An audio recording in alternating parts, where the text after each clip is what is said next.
Hi, this is Jamie Shanks and Brandon Redlinger at Sales for Life and Engagio, and we are here to present how to adopt an account-based sales and marketing strategy and also incorporate social selling.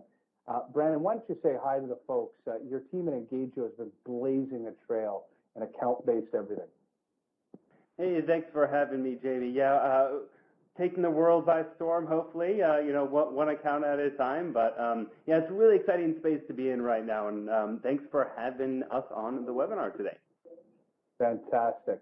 So we're going to dive right into it. Brandon, thank you for the introduction. My name is Jamie Shanks. I'm the CEO of Sales for Life. And the great thing about Engagio and Sales for Life is we both understand that customers, for many of our customers, have an account-based centric mindset. You cannot accomplish an account-based centric mindset without applying a digital strategy on top of it. So that's what we're going to dive into today. Brandon, maybe kick us off with understanding the planning process here. Yeah, totally. So kind of to set the stage, in B2B in general, people have long used traditional sales development and demand gen strategies to drive revenue. And this is, this worked great when you need a large volume of leads, but, didn't necessarily care which specific companies responded. This is like fishing with nets. It's the analogy that John Miller, our CEO, uses all the time. If you've heard him speak before, chances are you've probably heard him talk about that analogy. But I think it's worth kind of touching on a little bit here as well. And fishing with nets really is an analogy for inbound marketing, so an inbound-driven model. It's a volume play, right? And John talks about, 10 years ago when he started Marketo, and companies were using tools like Marketo and HubSpot to really generate demand and drive a large volume of, quote-unquote warm leads to pass on to sales. John also talks about the days when all he really had to do was write a blog post, then he ranks on the first page for Google, and then 80% of their pipeline was generated off of inbound. And I think that has changed quite a lot in the last 10 years. So inbound is, needless to say, getting a little saturated, and just B2B companies with complex sales, longer cycles, that involve multiple players. You just need a different strategy. So it doesn't make sense really anymore just to wait around for the big fish to swim into your nets. Not all the big fish that you catch are the ones that you really want. In fact, most of them that swim into your nets, they're going to be smaller deals. That's why today the smartest B2B companies are using different strategies. Now, this is akin to fishing with spears and proactively going after the accounts that you care about most. So that's what we're really talking about when we're talking about account-based strategies, account-based sales, account-based marketing, account-based sales development, whatever you want to call it. So this really is an approach that it's targeted, right? So it's aimed at selected accounts, named accounts. Some people call it key accounts, named accounts, target accounts, whatever you want to call it. But it's not a huge list, and it's not an undifferentiated list, right? So it's personalized based on relevant, crafted, bespoke conversations. It's not a standard one-size-fits-all blanket templated message, right? It's very personal. It's researched, and that means driven by real, systematic insight generation. So it's not just a 30-second LinkedIn search or a 30-second Google search. It's actually diving into, deeper layers of what's actually out there and using social to find these insights. It's multi-channel, so you got to maximize your reach by using more than just phone, more than just email, right? And social, which we'll talk about in a little bit, really is becoming another key part of your channel strategy. It's integrated, so it's a coordinated effort supported by marketing, supported by your sales development team, supported by even customer success. The best teams that we've seen executing account-based strategies get success involved. And of course, it's patience. So, with less emphasis on short-term and, immediate calls to action, we're talking about more high-value engagement over the long term. Now, Brandon, as we're flipping to the next slide, if you were to take most of your customers, you talked about a very dedicated customer segment, or segmented list, sorry. What are you seeing is a typical list size, or whether it's done by industry or geo or by vertical? What are you seeing as a typical palatable list size that a sales professional can truly get contextual, can truly humanize, and and hone a multi-touch approach to those kind of customers? What are you seeing out there? Yeah, great question. So I'll tell you what we do at Engagio, and this is also what we instruct a lot of our customers to do. So we actually take a tiered approach. So we have 3 different tiers of target accounts. We have our tier 1. These are high value, and these get all super personalized, highly relevant messaging. There's no automation involved. All of this is highly researched, highly personalized. Tier 1, and this is about, give or take, 10 accounts per AE. And then we have our tier 2, so lower value, so we'll spend less time personalizing. Maybe we'll rely a little bit more on things like customization, so customizing based on industry or vertical or persona, stuff like that. And this is about 200 to 500-ish, kind of depending on your deal sizes. Of course, the bigger the deal size, the fewer. So you might be closer to the 200. And currently, Engagio is at around that. And then you have your tier 3.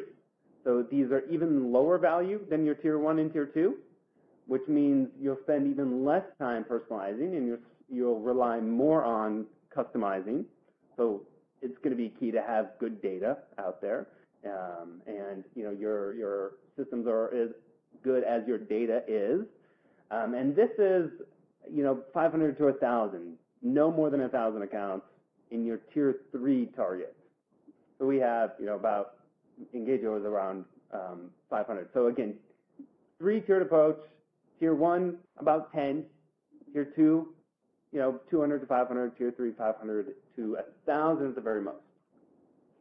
Yeah, absolutely. And you can see on this slide here, one of the key reasons that companies switch to an account-based model, especially as you start scaling your organization, is you recognize no matter how much fuel on the fire you throw at inbound, you will not be able to hit the type of CAC to customer lifetime value ratio that you're looking for, customer acquisition of customer lifetime value, and or sales quota attainment goals as your company gets bigger, right? There's too many operational expenses. You're going to have to start winning bigger deals, and those deals and those customers are not necessarily part of your inbound strategy, as in they're not consuming your insights. You will need to find a way to create interest and intrigue. Other than that obvious statement around financial models, Brandon, what is another main reason companies are coming to you guys and just the market in general for account-based evidence? So I think the kind of going off of that slightly, like when you're selling to bigger accounts, you obviously have a smaller addressable market, right? When you're selling million, multi-million, 6 to 8-figure deals, 9-figure deals, there's obviously fewer number that you can actually pick from. So when you have a fewer number of at-bats, you want to give yourself the best chance of hitting a home run, right? So you can't swing at every single thing. You have to be very judicious of when you're going to swing and make sure you make good contact with the ball when you do swing, right? So you really have to understand more than just simple, tangible inputs and outputs of the economics. You really have to start thinking about intangible things like, what's your time worth? How much time should I be spending on research for one account, on crafting, this LinkedIn, this in-mail that I'm going to be sending? So it's spending more time and really balancing it with kind of the size of your deal and your addressable market. That sort of things, that's when you really have to know more than just your standard economics, right? This is like real business and personal economics. Yeah. And you're seeing the maturation process, that basically the maturity curve around the planet on companies moving to, the idea of account-based selling is nothing new. But the concentration mix, inbound became very popular in the 2000s, and companies have realized, okay, well, we've kind of got that concept nailed. Now we need to move on to learning the next thing. You've got a maturity curve here. What are you seeing? Where do most companies sit on this index? Yeah, exactly. So as you can see, a lot of companies, like account-based, call it account-based marketing, call it account-based sales, account-based sales development, account-based development, whatever you want to call it, like account-based strategies. That's what we're talking about here. And it's a lot of companies, like they're bought in. You can see out of the survey that we conducted, we'll talk a little bit more about this in a second, but about half of them are actually experimenting with some of these strategies, which is great. I love to see that. And then there are some companies too out there who have pilot programs in place, but haven't had it in place that long. So it's about a fifth, maybe slightly less than a fifth of those companies have experimented less than 6 months. And then it's actually great to see that about a tenth of the companies actually have a full program more than a year. These are your your trailblazers, right? And if you're not there, no worries. Like, we want to help you get there with some of this information today. And you can always check out Sales for Life and Engagio.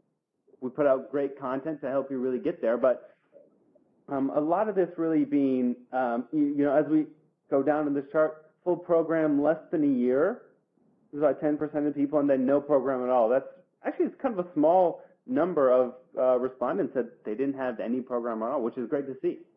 So we actually, yep. Well, this is fantastic. I was just going to say, this is fantastic information. And what we did with Engagio is we did a survey. We surveyed 536 individual organizations, and what we wanted to identify was who is becoming the change agents within the organization, and then a little bit around organizational sizes and classifications. And here's what I can provide you. Basically, it's clear that the sales leaders are driving this bus, as you can see by the information.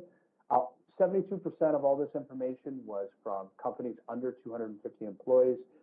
The majority of the information resides in the United States. If you are from outside the United States, this is definitely, we train around the planet. This is not unique to the United States. But what you're seeing here is that sales is driving the bus because they have a bullseye on their back, and it is just a quota.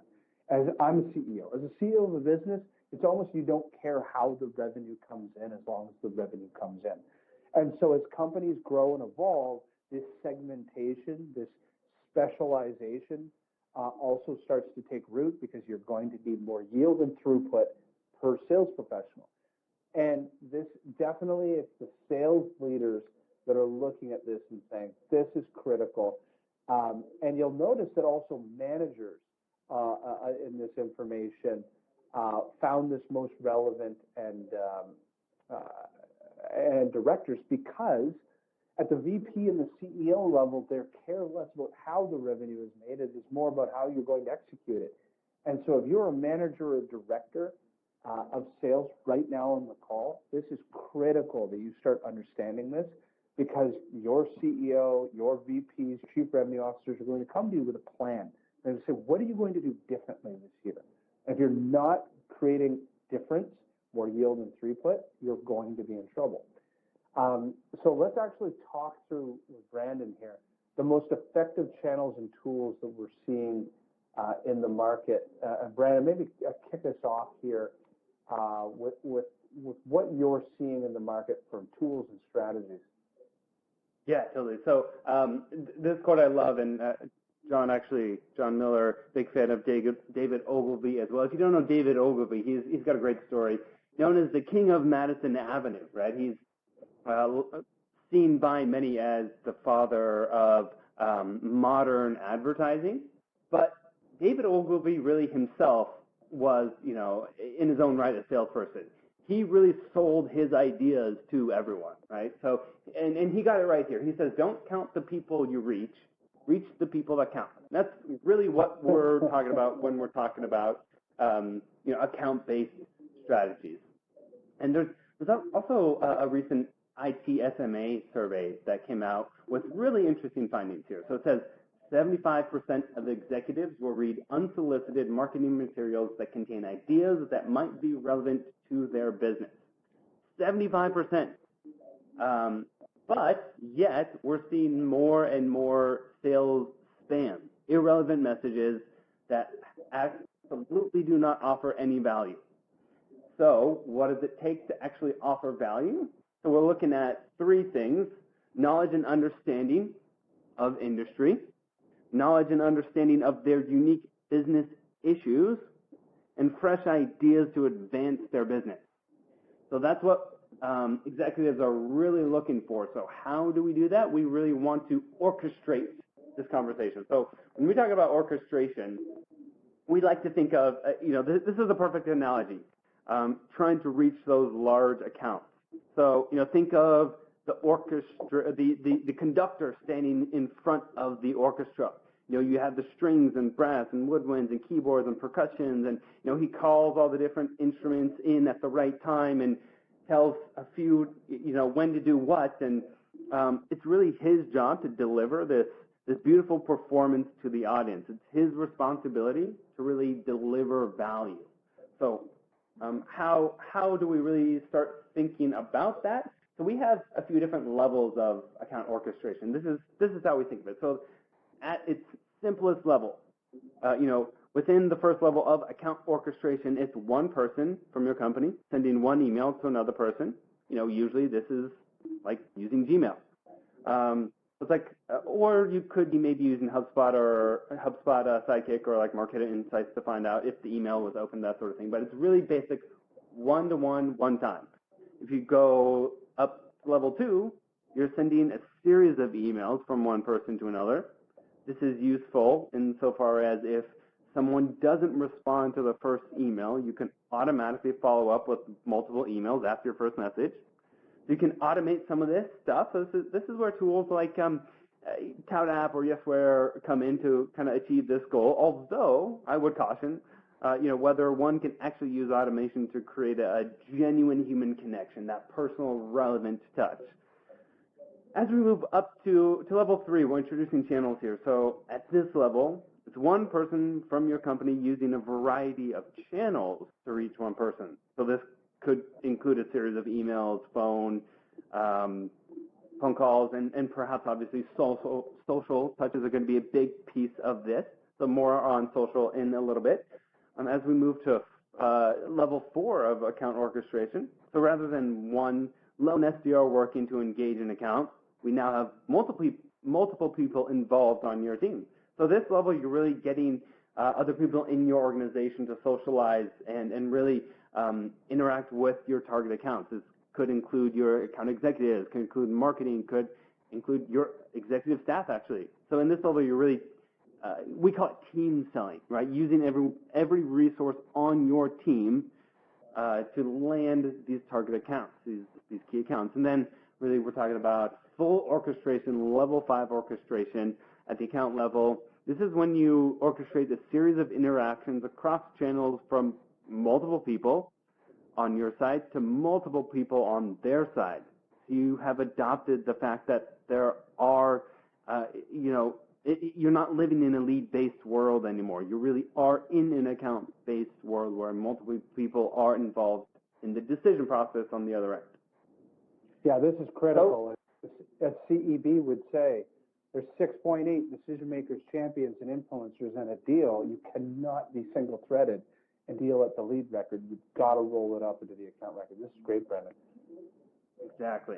And even if you look at Sears Decisions, their new demand waterfall, their latest update to their waterfall, the big update was adding the idea of accounts now. So it's no longer, that's what I loved about the new waterfall, is that there is no mention of lead anymore. There's no differentiation of when sales does this, when marketing does that. It's all together.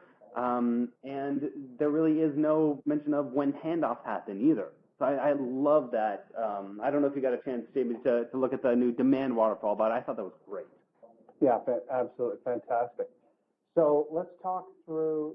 Let's go through a bit of a playbook here on how to kind of put the how together. Yes, totally. All right. So a few different elements that we need to consider when we are putting our playbook together to really orchestrate our account-based efforts. So I know we're mixing analogies here, but I think using analogies helps. So we're talking about the players. So who should be involved? We're talking about the touches, how many touches, and then we'll dive into channels, which ones, which channels, how do I actually reach out, the timing, so what's the right flow, and then of course the last piece there is the content. What should I be saying?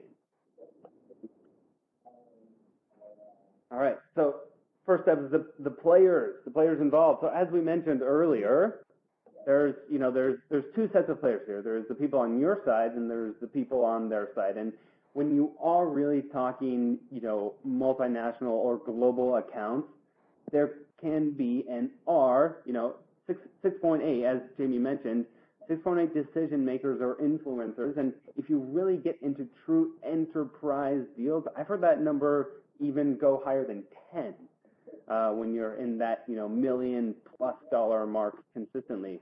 I don't know if everyone out there has had a chance to read Whale Hunting with Global Accounts. It was a great book if you are selling to global accounts. Barbara Weaver-Smith, she really did some research and found that those accounts actually do want to talk to more than just one person. They want to talk to your executive staff. They want to talk to your marketing team. They want to talk to subject matter experts and sales engineers, not just you. So that kind of begs the question, why do we only introduce certain people at certain times in the sales process? Let's get everyone involved. So, executive management can provide a good vision and they'll contribute at key times. Marketing finds and nurtures leads and delivers key insights. Now, sales development, qualifies and they're responsible for setting that stage. Sales consulting, they'll give a great demo. Yeah, this is important. A lot of our customers sell into IT, and there's enough research showing that IT is losing its buying power. While the budgets are increasing for IT spend, the sole decision of IT is going away, like with the dodo bird, and a lot of the decision is being shared with lines of business. And so you're talking about not only multiple people within your own organization are part of the touch cadence, but if you are not touching all the multiple lines of businesses alongside with the centralized buyers and finance and IT or human resources, you are going to be in serious trouble. And then you move from the players to now into the numbers. Yes. All right. So this is kind of a sticky one for me. I have a little rant around this. Is people all the time, they want to know, like, how many touches does it take to get a reply? Sales reps and marketers constantly ask this question, and if you scour the internet and blogs and studies, et cetera, the average, it ranges from 7. I think that was the industry consensus a few years ago, all the way up to 17. I found a recent report that said 17, and of course that's a pretty wide range. But the problem with averages is within this context, it really promotes mediocrity. I don't care about the average performance of the average sales rep. I want to know what the best reps are doing. A study conducted.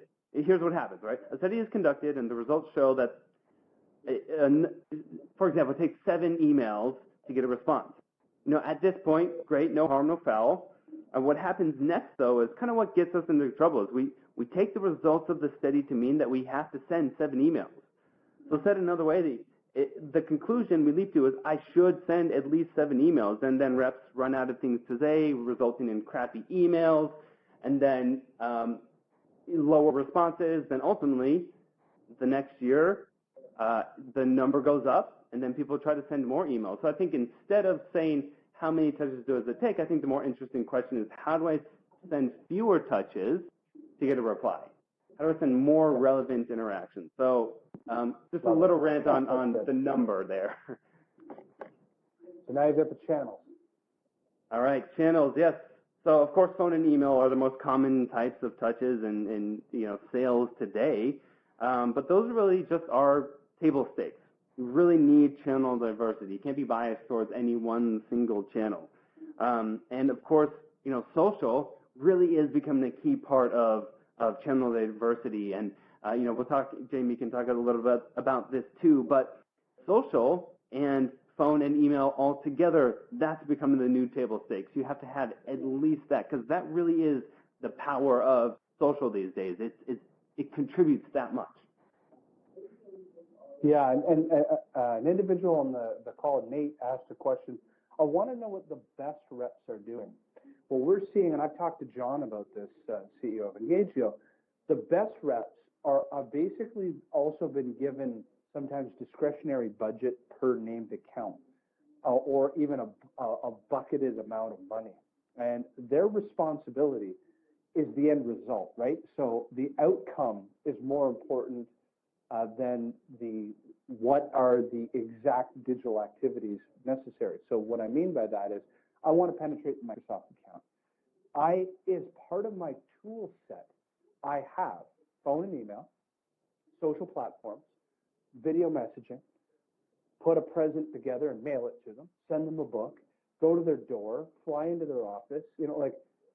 I could take them out for dinner. These are all forms of account-based sales, everything.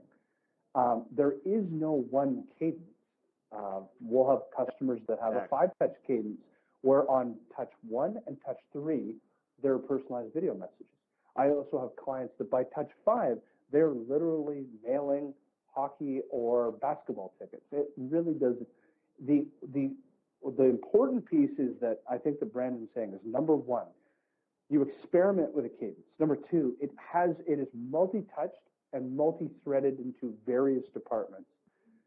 And 3, that you're given the autonomy to try out various touch platforms above and beyond phone and email, because phone and email probably have the worst conversion rates.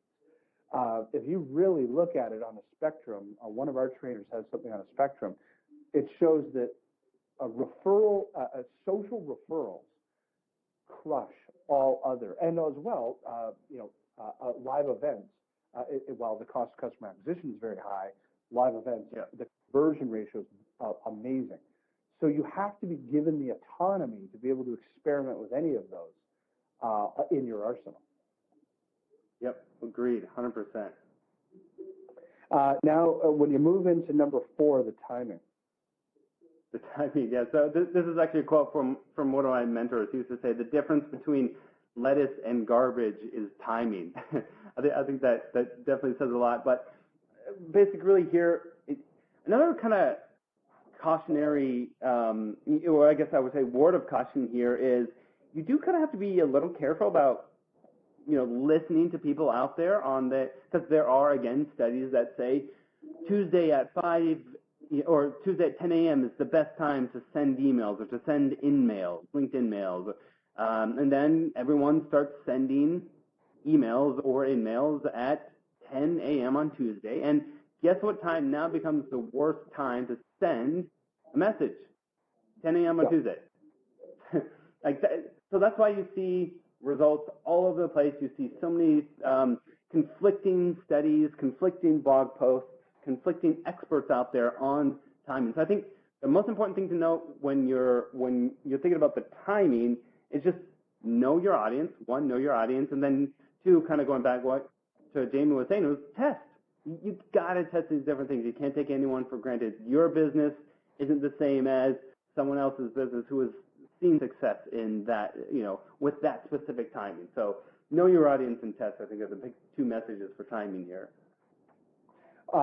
Somebody on the call said he uses Angel List to highlight skills. Very good for Google search results. I'm actually going to check that out. I've never actually used Angel List, but that's a great tip for everybody. For myself, the highest engagement and conversion of messaging for me comes on the weekends. There's no question. Like, we sell to Fortune 2000 companies, chief revenue officers, chief marketing officers, VPs of sales enablement, very busy people who fly during the week. And on the weekend, you send a message during on a Saturday, and they're pretending to watch their kid play soccer when they're not. Yeah. They're more engaged in reading your message.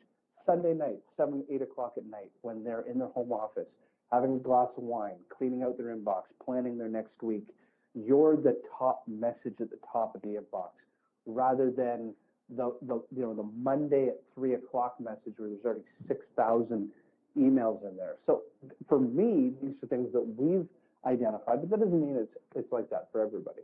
That's great advice. No, exactly. To experiment with timing. Now you move to content personalization.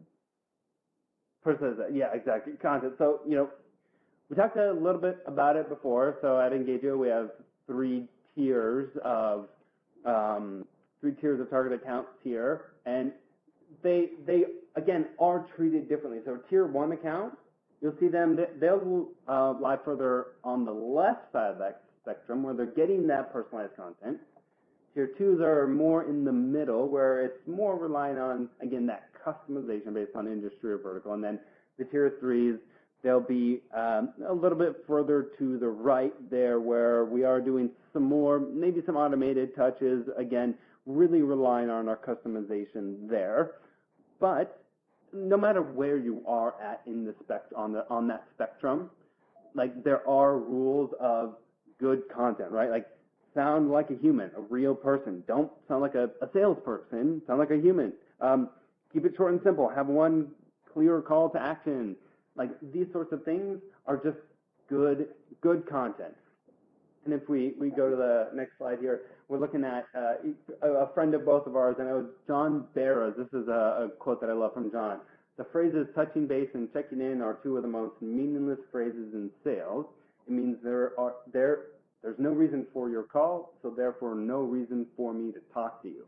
Yeah, so it's such a pet peeve of mine. I want everybody to remember this thing. We use never send a naked message. That's exactly what John's saying here. If you are not enlightening the buyer, if you are not adding value to teach them something they don't already know, to help them along their journey, and you're calling in to say, hey, 3 months ago you told me to call in, just want to see if your life has changed at all, is so useless. Is so useless.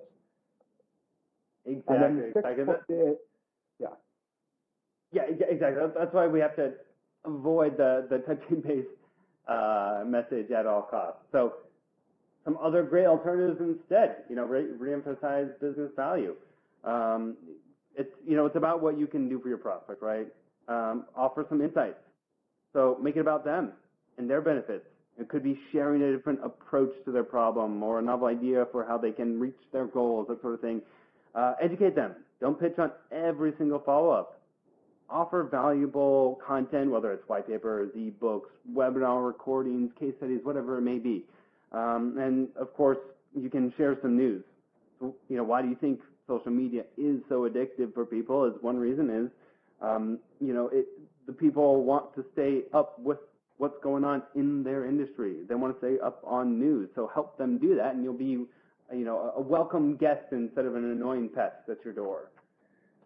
The quick aside story as we jump into tactics with social, Joe Rowley and I were presenting in Shanghai at General Electric, and we were sitting next to the chief marketing officer for a division at GE at dinner and asked her the question, can you tell us a story and remember a time where you were encountering a sales professional that wasn't salesy, that was truly added value? And, at first she hummed and hawed, and then she said, oh yeah, I know, yes. She said, well, I live in Hong Kong, and this particular sales professional at Hewlett Packard Enterprise out of Singapore, in his very first interaction, invited me to a marketing event in Hong Kong that I didn't know about. His next touch point was after the event, following up to see if there were any new insights or anything new that I had learned. And then touch point 3, 4, and 5 was about connecting within the marketing community within Hong Kong, because she was an expat, she was not from the area. And so his stream of communications was about better aligning her to be a stronger educated marketer, because then he could, when he could teach Taylor and take control, as CEB would say, he would then be able to better teach her innovative ideas if she was better informed. And she had said to us, If ever we're going to buy a solution, HPE will be in that mix. Doesn't mean they're guaranteed to win, but at least he'll be invited to the dance. And that's something to remember from a value standpoint. Just looking at the time, I want to quickly go through how we combine social selling to what Brandon's talking about at account-based sales development. It goes beyond traditional tactics. Social has to be part of it. It is, I would say, asinine to think that as a sales professional, you would only leverage the phone and email are your tools to communicate with a buyer. When you see your buyer using an iPad every single day, your buyer is learning with or without you. And so you have a choice, whether it's a risk versus opportunity, to recognize that you can help them along that journey using social. And it's an additive process, not detracting from phone and email. This is just an additive process. And so the power of social should be pretty obvious to you. And when you see the data, it is clearly more effective to put it as part of your cadence, intermixed with the marketing automation data, lead scoring, sales intelligence, all of this information coming together to make it more effective. And what I could do is talk a little bit about what we're seeing from an account-based standpoint. And one of the critical pieces that we're seeing is, from an activity standpoint, is around socially surrounding an account. And what that really means is, if Engagio was an account that I wanted to penetrate, I need to understand the triggers, the referrals, and the insight opportunities that I can align towards John and Brandon and other key decision makers within Engagio. So I'm thinking from a trigger standpoint. I'm thinking, have there been people that have left Engagio that have gone on to one of my customers? And I can use that customer story to get back into Engagio to say, hey, you used to know Sam. Sam used to work with you.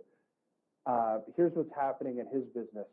Would it be of value to have a conversation, considering he was very successful at his new business? I can use other tools, Google Alerts, to see mergers and acquisitions data on the fact that Engagio is raising capital and all John's conversations around capital. And then insights. I can share data with Brandon and John on what's going on in the SaaS community. So great insights from SaaStr on scaling a SaaS-based software company past your first 100 employees or past your first 10 million ARR, and how sales how these certain things that they do from a sales standpoint can help them get to their goals of, say, 100 million.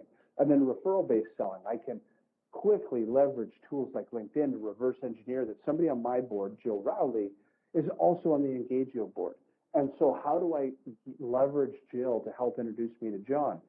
These old school, I call them analog, as a sales professional, you were already doing all of these things. You were using triggers, referrals, and insights from an analog standpoint. You just have to mechanize it through digital and allow you to open up doors more quickly. And so here's a real-life example of what I just described. Instead of using Engagio on the slide, let's use an existing customer of ours, New Horizons. My job is, if New Horizons is an account I want to penetrate, I then reverse engineer every person that has ever moved on from that account and where did they go. And is there anybody that has moved on that is now a customer of ours or better connected into the value proposition that we offer? Because I can leverage their successes back to the organization. Again, I reverse engineer competitors, which is very obvious. But most importantly, I start breaking down the social networks of the people I'm trying to sell to. This is Tynan Fisher. He's the Chief Operating Officer of the largest franchise of the New Horizons system.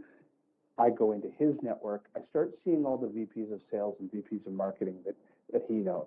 Are there any of these people that we're highly connected to? Are there any of these people around his sphere of influence? This is known as the sphere of influence. Is there anyone in his sphere of influence that can help influence me getting into the account or going deeper into the account based on these successes?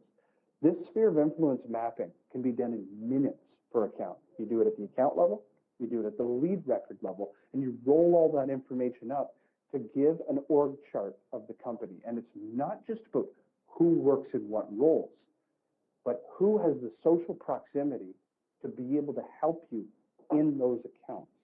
That's what you're really looking for. And I'll pause for a second. Brandon, is there anything specific from a social standpoint that you guys are using or doing?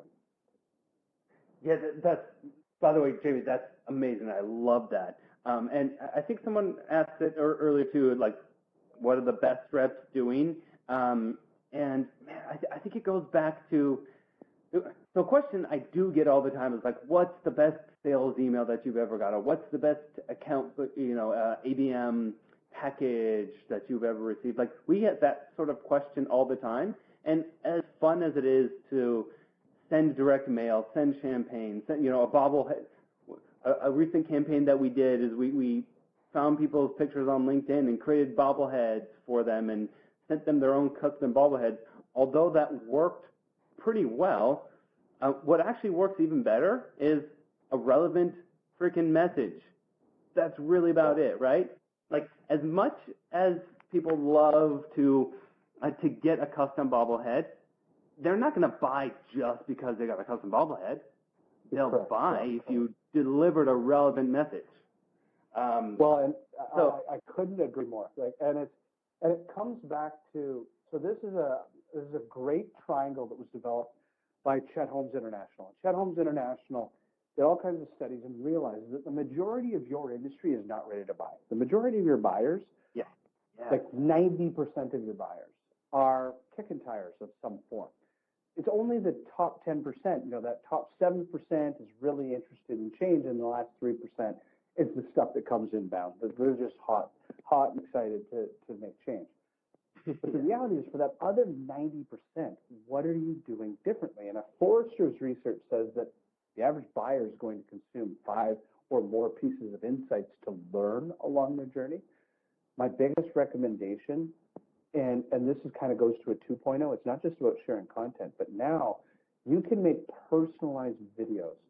So I can, if I'm trying to get a hold of Tynan, I can share market data around the future of franchising in the IT industry, or the future of the IT buyer and how they're being trained in the 21st century. But I can also send personalized videos to the people that can help me connect to Tynan. Video engagement, 5 to 10x greater than the word-based email, because we're in a society that just wants to click, watch, very fast consumers. But you can use video to talk to these people directly. And I can say in 30 seconds or a minute on video what would take me an hour to write via email. Now, just looking at the time, Brandon, we're going to have to wrap up. I don't know that there's any other questions. Is there anything you want to add as kind of a last closing remark around account-based sales development? Yeah, I would say really before, I would say 2 things. Is one, account-based sales development, like social selling, is not just like a one-time tactic. It's a real strategy. So one, don't treat it as a one-time tactic. Don't expect to get results tomorrow. It takes a little bit of time. And then 2, really, you have to leverage your entire company. Like, marketing alone can't do it. Sales alone can't do it. Sales development alone can't do it. You really have to rally around this entire strategy. So if you want to be successful with account-based sales and account-based marketing, account-based everything as we call it, you really do have to come together as a unified organization and a real strategy to move that forward. Fantastic. Well, thank you so much. Brandon, always great to work with Engagio and team. As Daniel put in the chat box, the slides will be available to you. You can reach out to us, connect with us on social, and we can help you along this journey. Thank you so much, everybody. Thanks, Jamie.